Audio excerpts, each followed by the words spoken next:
With everything that I say in this video, do not think that it's okay to go around bullying people. You ever been having a really great day at school, only to have it ruined by some bozo who smell like the concept of soap and water together keeps them up at night in fear? Or maybe they smell like the biggest hunk of feces shat by a man who ate beans and eggs and said feces was put in a hot and humid compact room for several days. And because of this, you don't find it odd if I were to question why this nigga is not getting bullied for the way that they smell.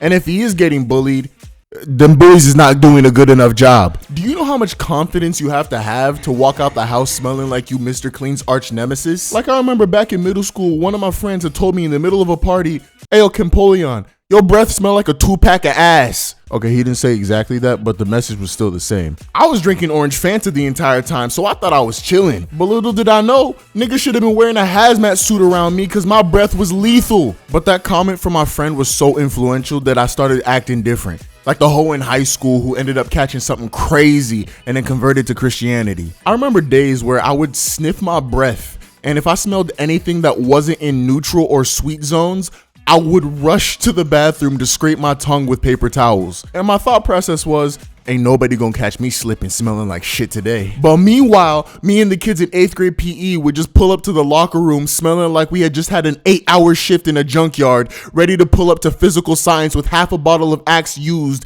to sort of protect our teachers' nostrils instead of just showering. But look, I had to have priorities somewhere, right? Also, our showers look like this, so you could suck my dick if you think I'm showering in them shits. But because I got more critical about my own breath, I started getting more critical about other people's breath. But the two that feature the most prominently in my memory are my parents. And that's because it would happen at the same place at specific times in the morning. For my mom, it would be whenever we went to church on Sunday morning. She'd be out there belting her heart out during a song, talking about,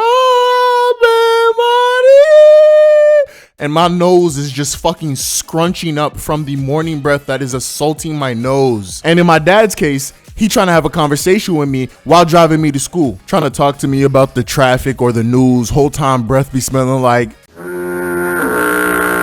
And look, it's not even that they don't be brushing their teeth in the morning. Trust me, my mom be going overboard with that shit.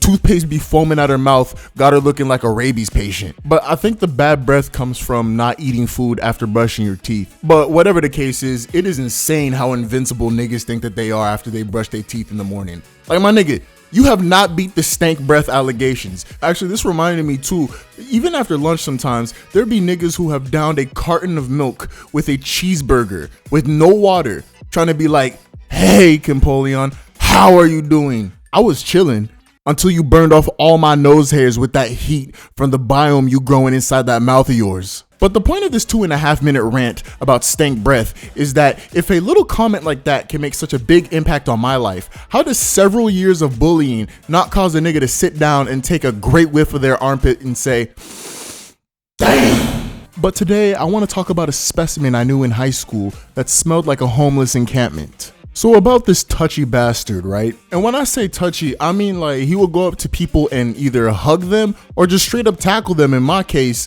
knowing that he smelled like a bag of OG Kush. He wasn't even smoking back then. It was just a natural smell for him. And one of the things that people really knew him for in our massive friend circle was that he loved wearing Old Spice. But the thing is, you would never smell it on him. You would see him pull it out and spray it on himself, but his body odor was so overpowering that the Old Spice essentially did nothing. And sometimes there were days where he would just straight up just smell like shit. Like he either just didn't wipe himself in the middle of the school day or he just shat his pants. Like I remember I was hanging out at a friend's house and he had come over, and as he was walking over to the couch, we could all smell the trail of shit following behind him. And normally after school, no one would really bring up to him how much he smelled, but that day we chose to just break the rule. "You fat fucking disgusting ass smelling." And after this nigga left, his stench lingered upon the part of the couch that he had sat on for a good 30 minutes to an hour. That nigga had unintentionally marked his territory like a fucking dog. Realistically, how do you acquire such a smell? But as time went on and we graduated, you would think that at a certain point, things would click for him and maybe he would think, hey, maybe I shouldn't smell like shit. That man had no such click. This nigga pulled up to a party we were at and smelled so offensively that I'm pretty sure every skunk in a 1-mile radius came by just to ask, what the fuck is that smell? And the thing is, while he was there, he still wanted to hug and tackle people.